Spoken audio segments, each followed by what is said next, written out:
Deuteronomy chapter 13.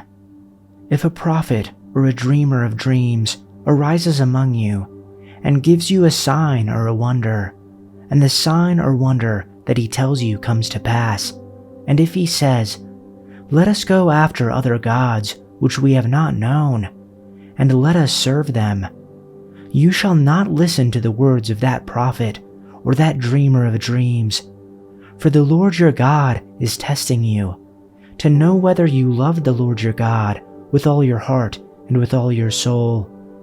You shall walk after the Lord your God, and fear him, and keep his commandments, and obey his voice. And you shall serve him and hold fast to him. But that prophet or dreamer of dreams shall be put to death, because he has taught rebellion against the Lord your God, who brought you out of the land of Egypt, and redeemed you out of the house of slavery, to make you leave the way in which the Lord your God commanded you to walk. So you shall purge the evil from your midst. If your brother, the son of your mother, or your son or your daughter, or the wife you embrace, or your friend who is as your own soul entices you secretly, saying, "Let us go and serve other gods, which neither you nor your fathers have known, some of the gods of the peoples who are around you, whether near you or far off from you, from the one end of the earth to the other, you shall not yield to him or listen to him, nor shall your eye pity him, nor shall you spare him, nor shall you conceal him, but you shall kill him. Your hand shall be first against him to put him to death, and afterward the hand of all the people. You shall stone him to death with stones, because he sought to draw you away from the Lord your God, who brought you out of the land of Egypt, out of the house of slavery. And all Israel shall hear and fear, and never again do any such wickedness as this among you. If you hear in one of your cities, which the Lord your God is giving you to dwell there, that certain worthless fellows have gone out among you, and have drawn away the inhabitants of their city, saying, "Let us go and serve other gods, which you have not known," then you shall inquire and make search and ask diligently, and behold, if it is true and certain that such an abomination has been done among you, you shall surely put the inhabitants of that city to the sword, devoting it to destruction, all who are in it, and its cattle, with the edge of the sword. You are to gather all the plunder of the town into the middle of the public square, and completely burn the town and all its plunder, as a whole burnt offering to the Lord your God. That town is to remain a ruin forever, never to be rebuilt, and none of the condemned things are to be found in your hands. Then the Lord will turn from his fierce anger, will show you mercy, and will have compassion on you. He will increase your numbers, as he promised on oath to your ancestors, because you obey the Lord your God by keeping all his commands that I am giving you today, and doing what is right in his eyes. Chapter 14. You are the children of the Lord your God. Do not cut yourselves or shave the front of your heads for the dead, for you are a people holy to the Lord your God. Out of all the peoples on the face of the earth, the Lord has chosen you to be his treasured possession. Do not eat any detestable thing. These are the animals you may eat: the ox, the sheep, the goat, the deer, the gazelle, the roe deer, the wild goat, the ibex, the antelope, and the mountain sheep. You may eat any animal that has a divided hoof and that chews the cud. However, of those that chew the cud or that have a divided hoof, you may not eat the camel, the rabbit, or the hyrax. Although they chew the cud, they do not have a divided hoof. They are ceremonially unclean for you. The pig is also unclean. Although it has a divided hoof, it does not chew the cud. You are not to eat their meat or touch their carcasses. Of all the creatures living in the water, you may eat any that has fins and scales, but anything that does not have fins and scales you may not eat. For you it is unclean. You may eat any clean bird, but these you may not eat: the eagle, the vulture, the black vulture, the red kite, the black kite, any kind of falcon, any kind of raven, the horned owl, the screech owl, the gull, any kind of hawk, the little owl, the great owl, the white owl, the desert owl, the osprey, the cormorant, the stork, any kind of heron, the hoopoe, and the bat. All flying insects are unclean to you. Do not eat them. But any winged creature that is clean you may eat. Do not eat anything you find already dead. You may give it to the foreigner residing in any of your towns, and they may eat it. Or you may sell it to any other foreigner. But you are a people holy to the Lord your God. Do not cook a young goat in its mother's milk. You shall certainly tithe all the produce from what you sow, which comes from the field every year.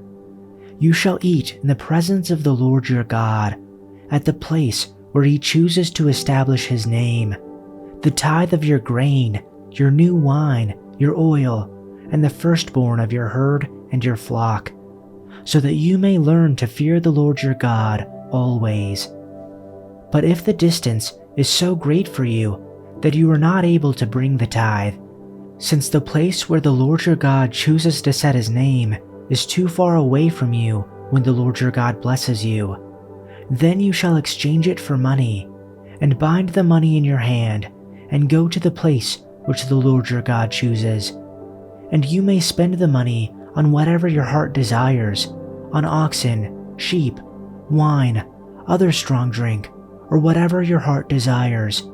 And there you shall eat in the presence of the Lord your God and rejoice, you and your household. Also, you should not neglect the Levite who is in your town, for he has no portion or inheritance among you. At the end of every 3rd year, you shall bring out all the tithe of your produce in that year, and you shall deposit it in your town. And the Levite, because he has no portion or inheritance among you, and the stranger, the orphan, and the widow who are in your town, shall come and eat and be satisfied, in order that the Lord your God may bless you in all the work of your hand which you do. Chapter 15. At the end of every 7 years, you shall grant a release of debts. And this is the regulation for the release of debts. Every creditor is to forgive what he has loaned to his neighbor. He shall not require it of his neighbor and his brother, because the Lord's release has been proclaimed. From a foreigner you may require it, but your hand shall forgive whatever of yours is with your brother.